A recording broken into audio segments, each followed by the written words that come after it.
नमस्कार इंडिया, स्वागत है आपका प्राइम न्यूज में। मैं हूं आपके साथ अनूप आकाश वर्मा, हाजिर हूं अखबारों की ताजा तरीन खबरों के साथ। और खबरों के आज के सफर में मेरे हम सफर हैं वरिष्ठ पत्रकार बिलाल सब्जवारी जी। बहुत बहुत स्वागत है बिलाल जी आपका। और आज हम बिलाल जी से अखबारों में छपी खबरों की गहराई को समझने की कोशिश करेंगे। इस प्रोग्राम के जरिए दरअसल हमारी कोशिश है कि जब तक आप अपनी चाय की प्याली को खत्म करें, ड्रेसअप हों, ऑफिस पहुंचे, उससे पहले पहले हम आपको आज की हर खबर से रूबरू करवा दें। तो चलिए सबसे पहले नजर आज के पहले पन्ने पर, सभी अखबारों के पहले पन्ने की वो कौन कौन सी बड़ी खबरें हैं। और सबसे पहले शुरुआत हम करेंगे हिंदुस्तान से। हिंदुस्तान के रविवासरी की बड़ी खबर क्या है। आज रविवार है और जिस बड़ी खबर को प्रमुखता के साथ जगह दी गई है वो उत्तर प्रदेश के बनारस की खबर है। बनारस में भगदड़ से 24 लोगों की मौत, और इस खबर को हिंदुस्तान ने आज की बड़ी खबर बनाया है। जय गुरुदेव संस्था की शोभा यात्रा में यह बड़ा हादसा हुआ है और मरने वालों में 20 महिलाएं और 4 पुरुष हैं। एसपी सहित 5 पुलिस अफसर सस्पेंड कर दिए गए हैं। ये बड़ी खबर है। इसके अलावा अखिलेश को बनाए सीएम प्रत्याशी राम गोपाल ने मुलायम को पत्र लिखा है। सबसे बड़े उत्तर प्रदेश के सबसे बड़े जो सियासी कुनबे की जो लड़ाई है वो अब खुलकर सामने आने लगी है।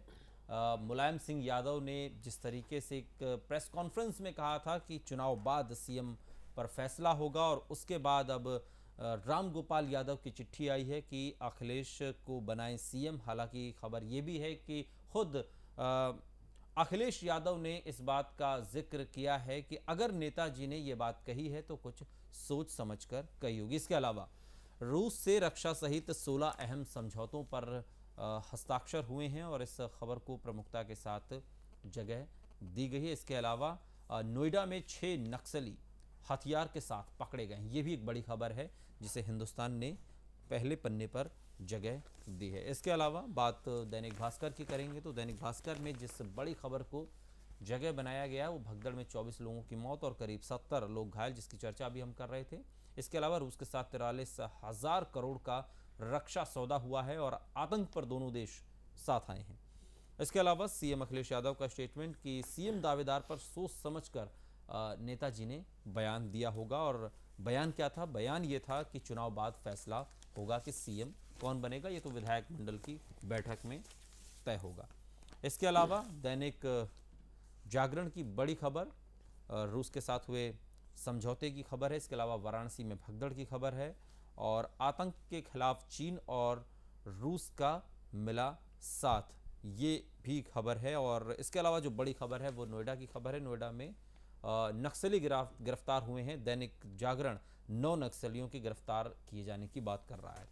इसके अलावा बात अमर उजाला की, तो अमर उजाला में जो बड़ी खबर है वो वाराणसी के राजघाट पुल पर भगदड़, और भगदड़ में 24 लोगों की मौत, और इस खबर को प्रमुखता के साथ जगह दी गई है। इसके अलावा खबर रूस के साथ हुए समझौते की है और नोएडा से जो नक्सली गिरफ्तार किए गए हैं उनसे जुड़ी बड़ी खबर को प्रमुखता दी गई है। जनसत्ता में भारत और रूस के बीच 3 बड़े रक्षा सौदों की खबर को प्रमुखता, और वाराणसी में 24 श्रद्धालुओं की जो दर्दनाक मौत हुई है उस खबर को भी प्रमुखता के साथ जगह दी गई है। इसके अलावा जो खबर है वो अमेरिका में गैलेक्सी नोट 7 विमान ले जाने पर रोक लग गई है, और इस खबर को भी विमान में ले जाने पर रोक लगी है, और इस खबर को प्रमुखता के साथ जगह दी गई। सैमसंग गैलेक्सी नोट 7 स्मार्टफोन में आग लगने की कई घटनाएं सामने आने के बाद ये फैसला संभवतः लिया गया होगा। बिलाल सब्जवारी जी हमारे साथ वरिष्ठ पत्रकार बने हुए हैं। बिलाल जी, सबसे पहले तो जो बड़ी खबर हम देश से उठाते हैं और जो सभी अखबारों के पहले सफ़े पर है, वाराणसी में जो भगदड़ हुई है और जय गुरुदेव के सत्संग का ये पूरा कार्यक्रम था। तकरीबन 3 लाख श्रद्धालुओं की भीड़ जुटी थी, ऐसा माना जा रहा है, जबकि 3000 लोगों की ही अनुमति ली गई थी। ये कैसे हो गया? जब 3000 लोगों की परमिशन ली गई है प्रशासन से तो 3 लाख लोग आ जाते हैं, तो आखिर व्यवस्था क्या रही होगी या क्या व्यवस्था की गई कि भगदड़ होती है और उसमें 24 लोगों की जान चली जाती है? देखिए, इसे कहते हैं प्रपोर्शन आउट ऑफ प्रपोर्शन। अच्छा। डिस्प्रपोर्शन होना प्रपोर्शन का, कि आपने सहमति 3000 लोगों की ली और आ गए 3 लाख लोग। वही तो कैसे आ गए 3 लाख लोग? और 3 लाख लोग अगर आ गए, 3,000 और 3 लाख में तो बहुत फर्क होता है, जमीन आसमान का फर्क है। प्रशासन की क्या व्यवस्था थी जब इतने लोग आ रहे हैं? तो प्रशासन ने क्या उसके लिए व्यवस्था कर रखी थी कि 3 लाख लोगों के लिए क्या क्या सिस्टम होगा, किस तरीके से ये लोग कहाँ बैठेंगे, कहाँ आएंगे, कैसे जाएंगे, क्या व्यवस्था की गई थी?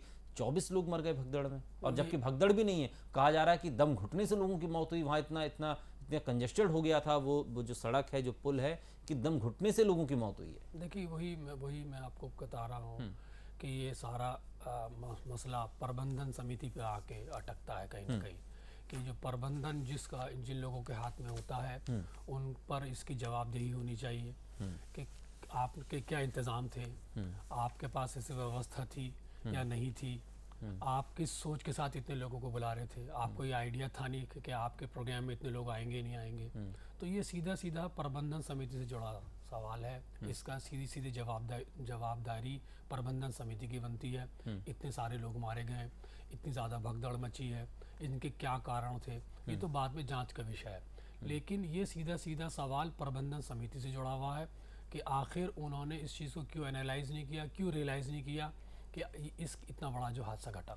बिल्कुल, कहीं ना कहीं प्रबंधन समिति इसके लिए साफ तौर पर जिम्मेदार है कि आखिर जब 3,000 लोगों की अनुमति ली गई थी और जब 3 लाख लोग आ जाते हैं, तो आखिर उसकी व्यवस्था किस तरीके से की जानी थी, और क्या प्रशासन मूक बधिर आखिर क्यों बना बैठा रहा जब भीड़ लगातार बढ़ती गई? अपने आप में एक जांच का विषय है। रुक करेंगे अगली खबर का, और अगली खबर क्या है? अगली खबर यह है कि भारत ने रूस के साथ रक्षा समझौते पर हस्ताक्षर किए हैं, और तकरीबन 60,000 करोड़ का ये रक्षा समझौता बताया जा रहा है, और आतंकवाद के खिलाफ दोनों देश एक साथ आकर खड़े हो गए हैं। आप किस तरीके से देखते हैं बिलाल सब्जवारी जी इस समझौते को? देखिए, जहाँ तक रूस के साथ रक्षा समझौतों का ताल्लुक है, भारत और रूस के बीच अक्सर रक्षा समझौते होते रहे हैं जी। लेकिन ब्रिक्स के माध्यम से जो रूस को और चाइना को आतंकवाद के नाम पर भारत के साथ लाने की कोशिश की जा रही थी, उसकी बड़ी उस दिशा में एक बड़ी उपलब्धि माना जाएगा। हम किसी तरह आतंकवाद के नाम पर रूस को ये कम्युनिकेट करने में कामयाब रहे कि आतंकवाद विश्व के लिए एक चुनौती है, पाकिस्तान को इस विषय पर आइसोलेट किया जाए। साथ ही साथ यही कोशिश हमारी चाइना के प्रति भी जारी है। इस कूटनीति पर हम चाइना की तरफ भी बढ़ रहे हैं। लेकिन रूस ने आतंकवाद पर भारत का साथ दिया, और सीरिया में भी ऑलरेडी इस इश्यू पर लड़ रहा है। रूस समझता है इन चीज़ों को, भारत के अंदर जो परेशानियां हैं, ख़ासतौर से कश्मीर को लेकर, प्रॉक्सी वॉर को लेकर, आतंकवाद के माध्यम से जिस तरह से समाज के अंदर बेचैनी फैली हुई है, ये सारी समस्याएं हैं जिस पर रूस ने हमारे साथ सहमति बिल्कुल साथ खड़ा हुआ है। ये कहीं ना कहीं सरकार की कूटनीतिक पहल और आतंकवाद कतई बर्दाश्त नहीं करने की जो हिमायत की है दोनों देशों ने। पीएम मोदी ने एक रूसी कहावत का जिक्र किया, एक पुराना दोस्त दो नए दोस्तों से बेहतर होता है। इसके क्या मायने निकाले जाए, इसका मतलब क्या है, और ये संदेश किसके लिए है? देखिए, पुराना दोस्त इसलिए मोदी ने कहा है कि हिंदुस्तान और जोग्राफिकल जो कंडीशन है हिंदुस्तान की, अगर उसके उस दृष्टिकोण से देखा जाए तो रशिया और भारत जोग्राफिकल दृष्टिकोण से बहुत एक दूसरे की सीमाओं के करीब हैं। और ये भी हमें ये नहीं भूलना चाहिए कि जब जब हमारी पाकिस्तान से जंग हुई है, जब जब 71 के अंदर बांग्लादेश का मसला हुआ है और वियतनाम वाला इशू हुआ है, तो हमेशा से इंदिरा गांधी के समय से ही वियतनाम पर जब अमेरिका ने बमबारी की थी तो इंदिरा गांधी ने उसका विरोध किया था, और इंदिरा गांधी ने अंतर्राष्ट्रीय मंच पर इसका विरोध किया था, और साथ ही साथ वो उस विरोध के खिलाफ गई थी, और साथ ही साथ गुट निरपेक्ष एक दल बनाकर रशिया के साथ अपनी स्ट्रैटेजिक सहमति जताई थी। साथ ही साथ जब जब हमारे पर कोई समस्याएं पड़ी हैं, रशिया ने हमारा साथ दिया है। पाकिस्तान के साथ हमारी जंग हुई है तो हमेशा रशिया हमारे साथ इसीलिए पीएम मोदी को कहना पड़ा कि दो नए दोस्तों से दोस्त रहा है, बेहतर है एक पुराना दोस्त होना। और जो भारत और रूस के बीच जो बड़े समझौते हुए हैं और आतंकवाद के खिलाफ दोनों देश एक साथ खड़े हुए नजर आए, इसके भी विश्व पटल पर इसके कई मायने हैं जो समझने की ज़रूरत है। रुक करेंगे एक और ख़बर का, और वो खबर है मथुरा से, वृंदावन से खबर है। और खबर क्या है? खबर जनसत्ता में पहले सफ़े पर छपी है। खबर ये है कि हिंदू संगठनों के हंगामे के बाद रद्द हुआ नास्तिकों का सम्मेलन, और इस खबर को प्रमुखता के साथ जगह दी है जनसत्ता ने। और जो आशुतोष कुमार हैं, जो कार्यक्रम में शिरकत करने मथुरा गए थे, डीयू के हिंदी विभाग के प्रोफेसर, उनका कहना है कि नास्तिकता कोई अपराध नहीं है और नास्तिकता कोई अपराध नहीं और ये हमारा संविधान प्रदत्त अधिकार है। क्या बिलाल सब्जवारी जी, मथुरा वृंदावन जिसे धार्मिक नगरी माना जाता है, धार्मिक नगरी है, क्या वो सिर्फ आस्तिकों का ही गढ़ है? वहाँ क्या नास्तिक जा नहीं सकते, वहाँ सम्मेलन नहीं कर सकते, वहाँ कार्यक्रम नहीं कर सकते? नहीं, बिल्कुल। मैसेज क्या है? ये हिंदू संगठनों ने जो हंगामा किया वहाँ पर, मैसेज क्या देने की कोशिश की? देखिए, क्या ये विरोध इसलिए कि ये मथुरा में हो रहा है सम्मेलन, या फिर इसलिए कि नास्तिक सम्मेलन कर रहे हैं? देखिए, इसके दोनों तरीके से देखा जा सकता है कि मथुरा एक धार्मिक नगरी मानी जाती है, एक तो इस दृष्टिकोण से देखा जा सकता है। दूसरा, ये जो धर्म की अतिवादिता है, धर्म के अंदर जो फंडामेंटलिज्म है, जब ये चरम पर पहुंचता है तो कहीं ना कहीं अपने बौद्धिक स्तर पर कमजोर हो जाता है। अच्छा, जब जो भी, चाहे वो हिंदू फंडामेंटलिज्म हो, चाहे कोई वो भी हो, मुस्लिम फंडामेंटलिज्म हो, जब ये अपने चरम पर पहुंचता है तो अपनी बौद्धिकता खो देता है। ये कहीं ना कहीं खबर उसी ओर संकेत कर रही है। जहाँ तक आस्तिक होने का सवाल है, नास्तिक होने का सवाल है, यह व्यक्ति का अपना निजी अधिकार है, वो भगवान में विश्वास करे या ना करे। लेकिन ये किसी को कहने का अधिकार नहीं कि आप भगवान में विश्वास नहीं करते तो यहाँ पर कोई आयोजन ना कीजिए। तो मैं इस खबर की निंदा भी करता हूँ साथ साथ। बिल्कुल, ये खबर की निंदा बिलाल सब्जवारी जी कर रहे हैं, लेकिन एक बड़ा सवाल तो है ही कि क्या मथुरा वृंदावन या ये जो धार्मिक नगरी है, यहाँ पर क्या नास्तिक सम्मेलन नहीं हो सकता, या क्या नास्तिक यहाँ पर कोई कार्यक्रम का आयोजन नहीं कर सकते? ये अपने आप में एक बड़ा सवाल है। इसके अलावा एक खबर दिल्ली के गलियारों से मैं है, साथ ही साथ आपको ये भी कहना चाहूँगा, ये बिल्कुल उसी तरह का सवाल खड़ा कर दिया है कि जिस तरह से एक बिहारी महाराष्ट्र में नहीं रह सकता। हाँ, बिल्कुल तो बिल्कुल आप रीजनलिज्म को प्रमोट करते हैं, कहीं आप धर्म के नाम पर कहीं ना कहीं अड़ंगे लगाते हैं। भारत एक लोकतांत्रिक देश है, भारत एक लोकतांत्रिक देश है, इसके अंदर सबको आज़ादी है, वो अपने विचारों की अभिव्यक्ति की आज़ादी है। सवाल तो यही है ना कि जब आस्तिक होने में किसी को परेशानी नहीं है तो किसी के नास्तिक होने में क्यों तकलीफ है? ये उसका अपना संवैधानिक अधिकार है। इसीलिए मैंने आपको कहा, कोई भगवान को मानता है या नहीं मानता है, उसका निजी अपना, बिल्कुल, ये उसका निजी वो है। और कहीं ना कहीं जब ये इस तरह की सांप्रदायिक सोच चरम पर पहुंचती है तो अपनी कहीं ना कहीं अपनी बौद्धिकता को खो देती है। बिल्कुल, बौद्धिकता को खो देते हैं। एक और खबर है, और खबर वो दिल्ली के गलियारों से है। और खबर क्या है? खबर ये है कि दिल्ली सरकार ने शनिवार को उपराज्यपाल नजीब जंग पर निशाना साधते हुए कहा है कि सीबीआई का डर दिखा रहे हैं उपराज्यपाल नजीब जंग। अब तक तो हम बिलाल सब्जवारी जी तमाम नूरा कुश्ती उपराज्यपाल और दिल्ली सरकार के बीच देख ही रहे हैं, हर मोर्चे पर लगभग एक जंग देखी जा रही है।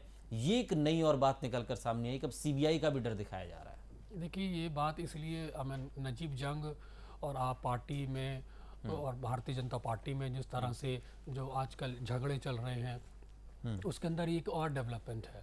अगर उन पर ये आरोप लगाया जा रहा है कि नजीब जंग सीबीआई का डर दिखा रहे हैं, तो इसमें कहीं ना कहीं नजीब जंग को पहली बार एक पार्टी बना लिया गया है। यानी कि लेफ्टिनेंट गवर्नर कहीं ना कहीं सीधे रूप से आप पार्टी के निशाने पर आ गए हैं। इसमें लेफ्टिनेंट गवर्नर कहीं ना कहीं पार्टी बन गए हैं।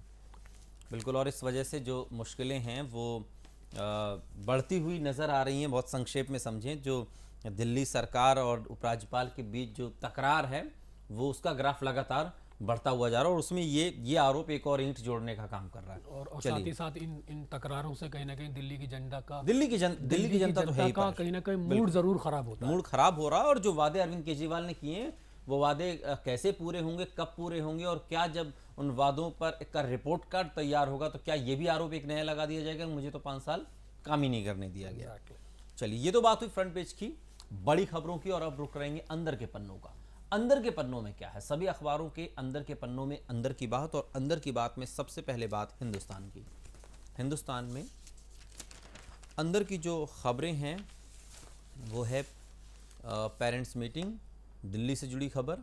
पीटीएम ने अभिभावकों की आंखें खोली हैं, रिपोर्ट कार्ड लेने के बाद माता पिता में खुशी है, और बच्चों की कमियों को और खूबियों पर बेझिझक बातें हुई हैं। जिस तरीके से दिल्ली सरकार की पहल है, और पेरेंट्स टीचर जो मीटिंग शुरू हुई है उससे जुड़ी हुई एक खबर जिसे प्रमुखता के साथ जगह दी गई। इसके अलावा सीबीआई की धमकी दे रहे हैं एलजी, जिस खबर की अभी हम चर्चा कर रहे थे, और उस खबर को प्रमुखता के साथ जगह दिया गया है। इसके अलावा जो खबर है, डीडीए को पता ही नहीं कि कहाँ कितनी ज़मीनें हैं। ये एक लापरवाही की रिपोर्ट है जो हेमलता कौशिक की एक्सक्लूसिव रिपोर्ट है। डीडीए की लापरवाही पर पुलिस कार्रवाई में सरकारी ज़मीन पर कब्जे का खुलासा हो रहा है और डीडीए को तो पता ही नहीं है कि आखिर उसकी ज़मीनें कितनी कहाँ हैं। इसके अलावा सीए के सिलेबस में बड़ा बदलाव हुआ है। भारतीय चार्टर्ड अकाउंटेंट संस्थान नए विषय शामिल करने के लिए ओपन बुक टेस्ट शुरू करेगा। इस खबर को प्रमुखता के साथ जगह दी। इसके अलावा जेएनयू में सेंटर फॉर हिंदू स्टडीज़ के लिए भी अभियान चलाया जा रहा है और ये अभियान शुरू किया गया है। शनिवार शाम 45 लोग इसका समर्थन कर चुके हैं। जेएनयू में सेंटर फॉर हिंदू स्टडीज़ के लिए जो है एक अभियान चलाया जा रहा है। जेएनयू में 2 गुटों के बीच मारपीट हुई है, वहीं से जुड़ी हुई एक और खबर आ रही है। इसके अलावा जो खबर अंदर के पन्नों में है, रुख करेंगे दैनिक जागरण का कि दैनिक जागरण के अंदर के पन्नों की बड़ी खबरें क्या हैं, वो कौन कौन सी खबरें हैं जिन्हें प्रमुखता के साथ जगह दिया गया। और ख़बर है गिरफ्तार हो सकते हैं सिसोदिया और सत्येंद्र जैन। अलग अलग मामलों में जांच एजेंसियां इन दोनों मंत्रियों से कर रही हैं पूछताछ। बिलाल सब्जवारी जी, क्या अगली गाज मनीष सिसोदिया और सत्येंद्र जैन पर गिरेगी, जिस तरीके से दैनिक जागरण इस खबर को प्रमुखता से जगह दी अंदर के पन्नों में? काफ़ी दिन से इस टाइप की बातें चल रही है, जांच चल रही है, इन्वेस्टिगेशन एजेंसीज इन पर काम कर रही हैं। अब वो किस नतीजे पर पहुंचती हैं। अगर इन्होंने भ्रष्टाचार किया है तो इन्वेस्टिगेशन एजेंसी के पकड़ में आ जाएगा। अगर भ्रष्टाचार नहीं किया तो साफ सुथरे होकर बाहर निकलेंगे। तब उस कंडीशन के अंदर ये आरोप लगा सकते हैं कि हमें लेकिन एक सवाल बिलाल सब्जवारी जी, मतलब क्या दिल्ली सरकार ही एक ऐसी सरकार है कि जहाँ पे सबसे ज़्यादा विधायकों पर पुलिस का शिकंजा कस रहा है, या सबसे ज़्यादा जो गलत कामों में लिप्त हैं, क्या दिल्ली के ही विधायक हैं, या और भी राज्यों में इस तरीके का जहाँ की पुलिस इतनी ज़्यादा मुस्तैद है कि अगर विधायक किसी के साथ मारपीट करता है या कुछ भी काम करता है तो तुरंत उसे पकड़कर जेल में डाल दिया जाता है? या दिल्ली में ये चुस्ती है? देखिए आप किस तरीके से मूल्यांकन करते हैं? देखिए आपने बहुत अच्छा सवाल किया है। देखिए हमें ये नहीं भूलना चाहिए दिल्ली यूनियन टेरिटरी है। यहाँ की पुलिस नहीं, अच्छी बात है, ये तो मैंने कहा, ये तो अच्छी बात है कि अगर पुलिस इस तरीके से का नियंत्रण, यहाँ की पुलिस का नियंत्रण सीधा केंद्र सरकार और लेफ्टिनेंट गवर्नर के माध्यम से होता है। लेकिन जहाँ तक रहा आप विधायकों को परेशान करने का सवाल, शायद आपको याद होगा कि आपके चैनल के माध्यम से मैंने बहुत पहले भी कहा था कि वेल डिजाइंड स्ट्रेटेजी का एक हिस्सा है। अच्छा, एक वेल डिजाइंड स्ट्रेटेजी का हिस्सा है। जब कहीं ना कहीं आप लोकतांत्रिक व्यवस्था के अंदर चुने हुए प्रतिनिधियों को आप पुलिस के माध्यम से परेशान करने की कोशिश करेंगे तो इसके दूरगामी परिणाम बहुत खतरनाक होंगे। इसका एक्सपेरिमेंट और कहीं भी किया जा सकता है।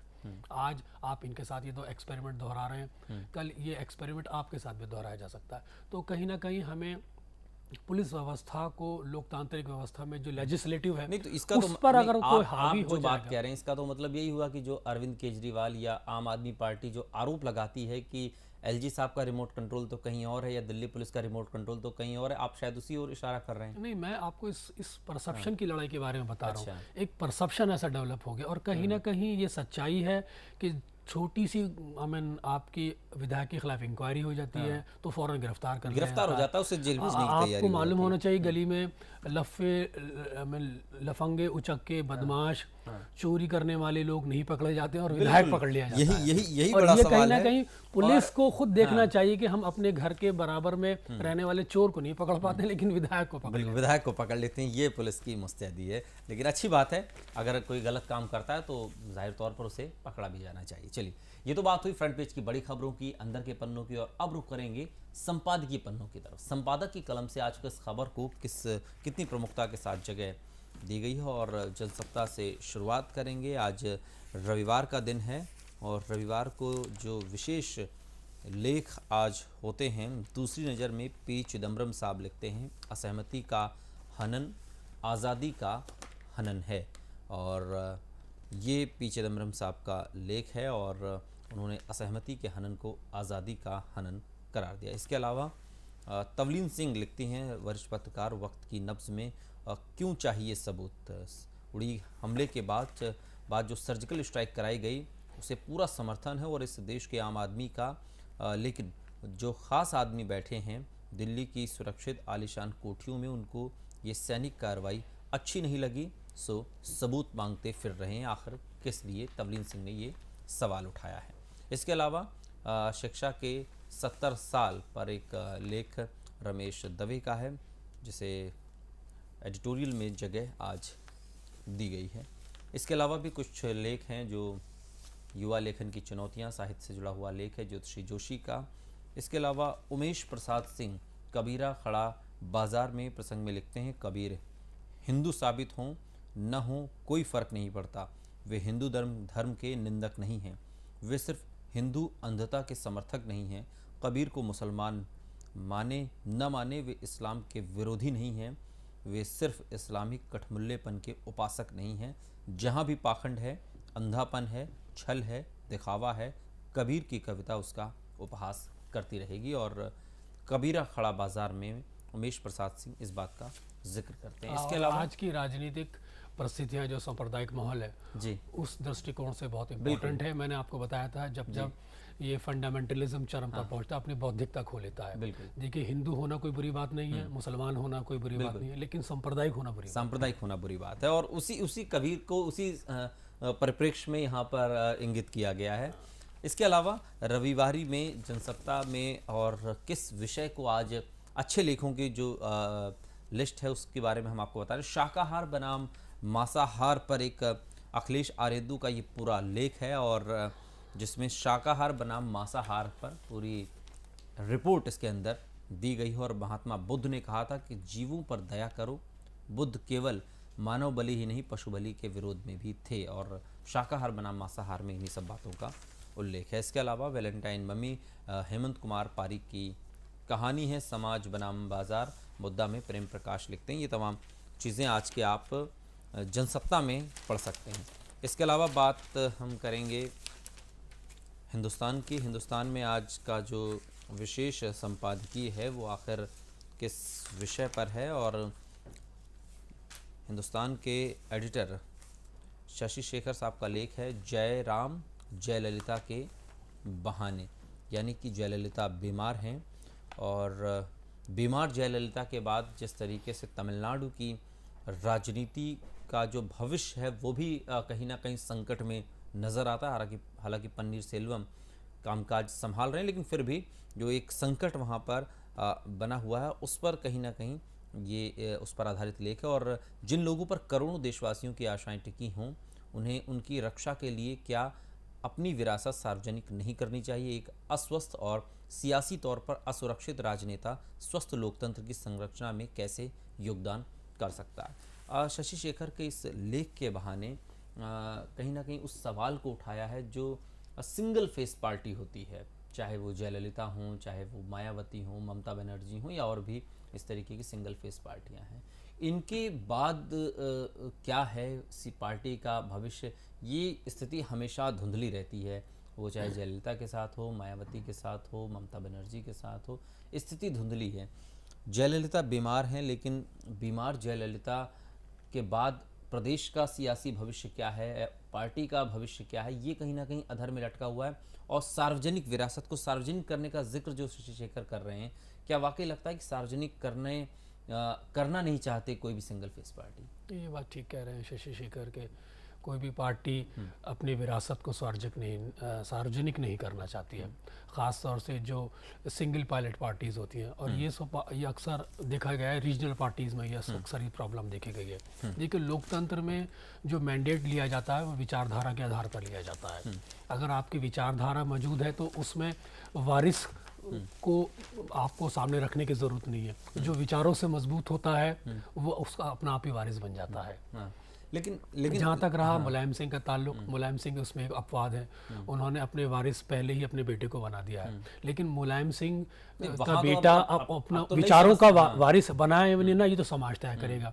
लेकिन जहाँ तक नेशनल पार्टीज का सवाल है, चाहे वो कांग्रेस हो या भारतीय जनता पार्टी हो, ये बड़ी पार्टियां विचारधारा के आधार पर चलती है। यहाँ पर शशि शेखर ने जो सवाल उठाया, जिस तरीके से कांशी राम ने सार्वजनिक तौर पर मायावती को अपना सियासी उत्तराधिकारी तय किया था, उस तरीके से क्या मायावती भी कभी किसी को अपना सियासी उत्तराधिकारी तय करेंगी? क्या जयललिता भी किसी को अपना सियासी उत्तराधिकारी तय करेंगी? क्या ममता बनर्जी भी किसी को अपना सियासी उत्तराधिकारी तय करेंगी? ये एक मौजूद सवाल तो है ना जयललिता जी के बीमार होने पर। नहीं, बिल्कुल ठीक कह रहे हैं आप, ये मौजूदा सवाल है। लेकिन मायावती कह चुकी हैं कि वो अपना सियासी वारिस घोषित करेंगी। जहाँ तक जयललिता का सवाल है, जयललिता किन परिस्थितियों में एकदम बीमार पड़ी हैं, उनको इसका मौका नहीं मिल पाया। जयललिता इस बारे में क्या सोचती हैं, जयललिता के माइंड में इस टाइप की क्या बात थी कि कि उनको उसका अंदेशा भी नहीं था कि वो इन परिस्थितियों से ग्रस्त हो जाएंगी। तो ये सब सवाल भी उससे जुड़े हुए हैं। लेकिन जहाँ तक आप विचारधारा की राजनीति करते हैं तो कहीं ना कहीं आपको या तो वैचारिक रूप से वारिस को घोषित करना चाहिए, अगर आप पारिवारिक राजनीति करते हैं तो कहीं ना कहीं उसमें भी आपको वारिस घोषित कर देना चाहिए, ताकि जनता को आने वाले समय में कोई समस्या ना हो और स्थिति जो है साफ रहे, कोई भ्रम की स्थिति ना हो। चलिए, चूंकि वक्त की कमी है इसलिए फौरी एक बार अच्छी खबर है आपके यहाँ, सीएम दावेदार को अखिलेश का बयान। बिल्कुल, अखिलेश का स्टेटमेंट है, हालांकि इस पर हम थोड़ी चर्चा कर चुके हैं, लेकिन क्या माना जाए कि अखिलेश यादव ने जो स्टेटमेंट दिया है, क्या इसमें वो उस जो मुलायम सिंह ने कहा था उस पर एक पर्दा डालने की कोशिश की गई, और क्या अखिलेश के इस बयान से क्या मुलायम की बात क्या धुल जाएगी? उन्होंने तो संकेत साफ दे दिया है कि इलेक्शन बाद ही चीफ मिनिस्टर तय होगा। हाँ, देखिए, इसमें दो चीज़ें हैं। एक तो ये है कि मुलायम सिंह यादव ने कहा कि चुनाव के बाद ही हम सीएम कैंडिडेट तय करेंगे, लेकिन राम गोपाल ने तो चिट्ठी भी लिखी है। राम गोपाल ने लेटेस्ट उनको चिट्ठी लिखी है। तो ये एक तो इंटरनल पॉलिटिक्स को दर्शाती है। साथ ही साथ मुलायम सिंह का ये निर्णय कि वो चुनाव के बाद तय करेंगे, कहीं ना कहीं मुलायम सिंह अपने नाम पे मैंडेट लेना चाहते हैं। अच्छा, और जब मुलायम सिंह अपने नाम पे मैंडेट लेना चाहते हैं, तो पहले भी लिया था, पिछली बार भी अपने नाम पे लिया था, इस बार भी अपने नाम पर ही मैंडेट लेना चाहते हैं, जिसकी वजह से उनका राजनीति में दबदबा बना रहे, वो इस स्थिति में रहे ताकि वो फैसले ले सकें, वो उन पर ये उंगली ना उठे कि मैंडेट अखिलेश को चला गया है। बिलाल सब्जवारी, इससे ये बात तो नहीं साफ हो रही है कि क्या मुलायम सिंह ही मुख्यमंत्री बनेंगे? ये बात तो साफ नहीं होती है इन बातों से। लेकिन मुलायम सिंह ये तो नहीं कह रहे कि वो खुद मुख्यमंत्री बनेंगे, मुलायम सिंह कह रहे हैं कि हम तय करेंगे। बिल्कुल, हम तय करेंगे। तय करने की बात करते हैं तो इसलिए वो मैंडेट खुद हासिल करना चाहते हैं कि जो बादशाहत है वो मेरे पास है और बरकरार रहे। वक्त की कमी, फौरी तौर पर चलते चलते एक निगाह इरफान साहब के व्यंग पर, और व्यंग क्या है कि डाक के जरिए अब दाल भेजेगी सरकार, और उस पर एक व्यंग है, भारतीय डाक दाल लेकर आई है। डाक की जो स्थिति है भारत में वो उससे हम सभी वाकिफ़ हैं, लेकिन अब सरकार ने योजना बनाई है कि दूर दराज के इलाकों में सस्ती दालें डाक के जरिए भेजी जाएंगी। बहुत बहुत शुक्रिया बिलाल सब्जवारी जी। वक्त की कमी है, नहीं तो और भी खबरें थी जिन पर चर्चा होनी थी, आपने हमारे साथ लेकिन खबरें शेयर की, बहुत बहुत शुक्रिया आपका। तो फिर मेरे साथ आगे देखिए बुलेटिन, लेकिन फिलहाल नमस्कार इंडिया में अभी के लिए इतना ही।